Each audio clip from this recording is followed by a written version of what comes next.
Hello there world. Today you're going to be learning how to make a basic logo using Adobe Illustrator. We're going to be going from this to this. Stick around to learn how to make it. Alright everyone, let's get started with this thing. Today we're just going to be making something simple, and that's the FedEx logo. This is something I'm aiming at for beginners, but really anyone can watch. So enough chit chat, let's get down to business. First of all, you start Illustrator, and it will show you the home menu or the start menu. Then click the create new button. A dialog menu will pop up on the screen, allowing you to customize your artboard. This is the place we will be illustrating the logo. I've already got my recent artboards first, so I'll be picking the 1920 by 1080px option. If you don't already have this in the recent tab, then head over to the tab saying web up top and click it. This will direct you to a set of presets which are appropriate for web illustrations or digital illustrations in general. Then click the web large preset, leave the settings as is, and let Illustrator create the artboard for you.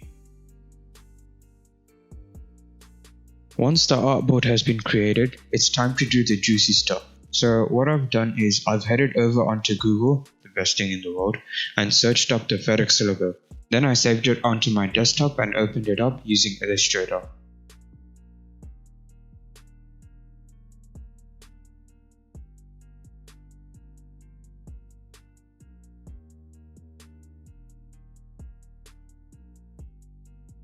Now what you're going to do after opening that picture is you hit Ctrl C, which is the shortcut for copy, while it's selected, and return to your original 1920 by 1080 artboard. Then hit Ctrl V, which is paste, and this will implant the photo on your current canvas. If your image is a bit small, press Z or click the magnifying glass icon on the editing menu on the left, and left click a few times until your image is a suitable size.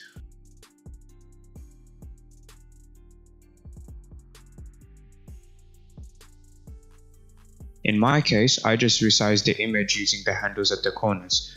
Do note that this will cause the image quality to deteriorate. If you want to do this, then feel free to do so. In order to resize proportionally in one direction, press Shift as you are resizing using the handles. If you want to do so in all directions, then press Alt and Shift. Otherwise your image scaling will go all wonky, kind of like this.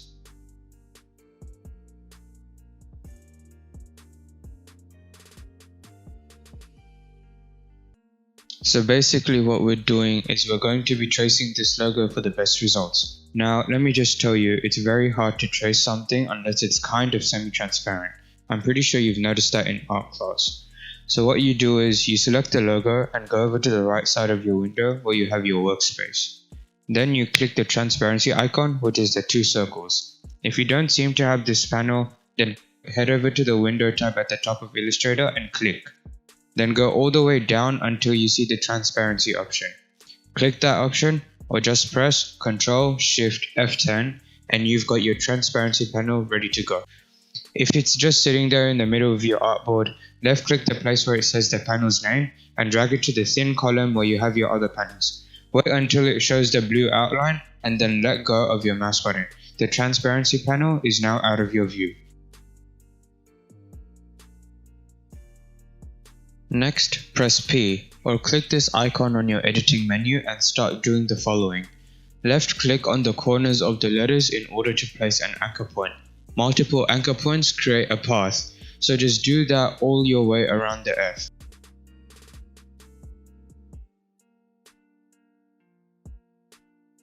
Now comes E. Problem is, the E looks pretty bad if you just use straight jutting lines. So what you do is, once you place an anchor point, don't let go of your mouse button and drag outwards. This creates handles which we will edit later to get our desired shape, but for now we just need to make some basic curves. So do this all your way around the rest of the letters. If you make a mistake by any chance, press Ctrl Z. This basically undoes your last action. If you did something which you want to redo, as in you undid it but you want to do it again, press Shift Ctrl Z. If you want to make straight lines, press Shift before placing the anchor point. And last point, I have used a black fill which doesn't let me see the shapes after I drew on them. I recommend turning that fill to none in the color menu up top and going over to the stroke and changing that to black. Now that you've got the basics, let's speed this up.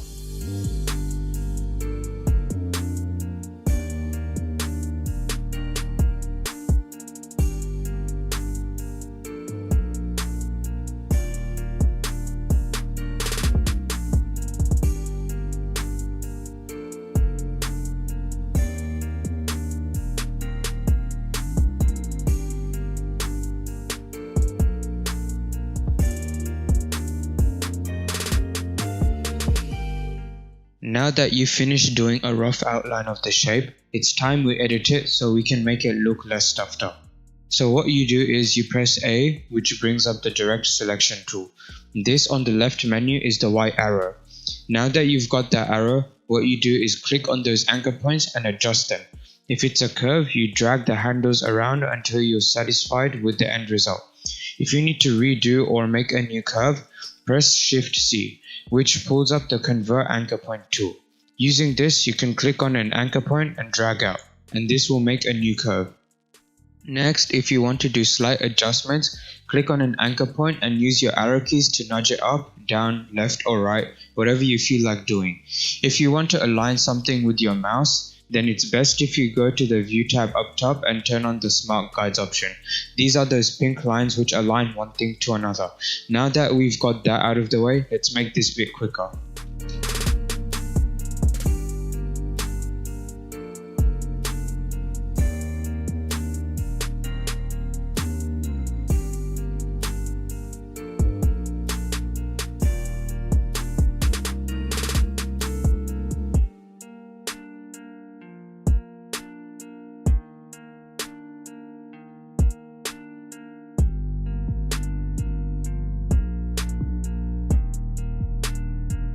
Now that you've edited your shapes or letters to what you like, it's time to make those gaps inside the letters. For the letter E, get the pen tool and follow along with the video.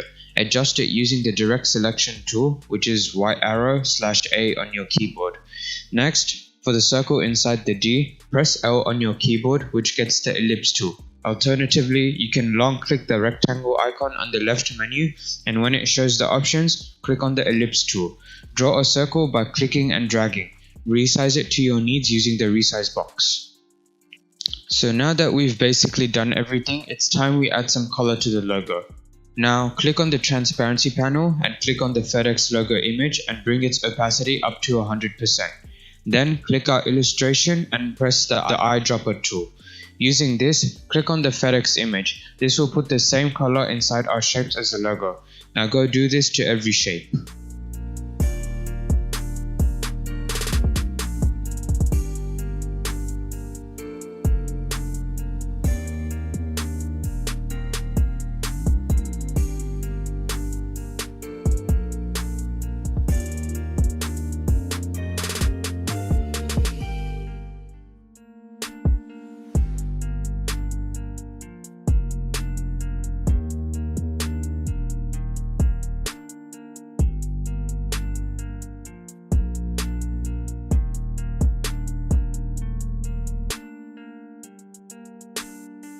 We're almost done now. What we have to do is we have to make that little R thing at the end of the logo. Get the ellipse tool again and set the fill to none, and get the eyedropper tool and set the stroke to the orange in the logo. Now press Alt plus Shift as you drag to draw a perfect circle. Next, get the type tool and use the following settings that are on the screen to type the R. After this has been done, drag it to the center of the circle and line it up with the logo. Finally, you can select everything by clicking and dragging from an empty part of the artboard over everything in the artboard. When everything is selected, press Ctrl G to group it all. Alternatively, you can right click inside your selection and press the group option. And voila, there you have your FedEx logo. Thank you so much for watching. I hope you enjoyed this tutorial, and I also hope you've learned something from it too. Subscribe to me and put a thumbs up on this video if you liked it.